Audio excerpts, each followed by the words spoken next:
Ukrainian Prime Minister Arseniy Yatsenyuk is calling on the European Union to designate insurgent groups in eastern Ukraine terrorist organizations. Speaking in Kyiv, Yatsenyuk said the EU should take insurgents in eastern Ukraine as a serious threat to Ukraine's sovereignty.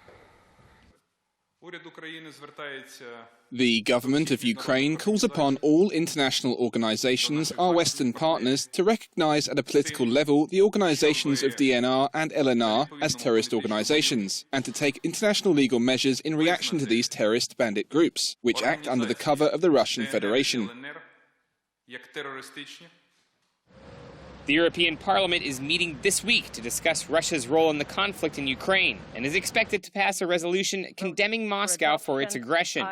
Ukrainian President Petro Poroshenko said he expects the European Parliament to discuss adding Russian-backed insurgent groups to its terrorist blacklist. The request by the Ukrainian government comes following an attack on a civilian bus in the country's east, which left 12 dead. Yatsenyuk compared the recent terror attacks in France to the violence in eastern Ukraine.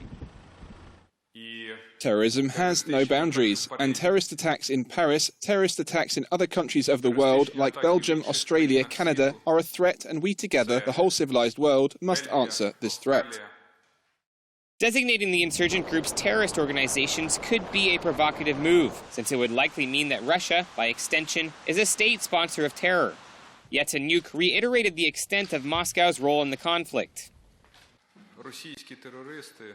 Russian terrorists continue killing Ukrainian citizens, continue firing at Ukrainian servicemen. Terrorism, which in Ukraine is functioning under the Russian leadership, is a threat to our sovereignty and the life of every Ukrainian. The European Union has imposed sanctions against both Russia and the insurgent groups operating in eastern Ukraine. It's unclear whether the EU will go so far as labeling groups controlling the occupied parts of Donbass as terrorists, but ministers have indicated that they could impose further sanctions.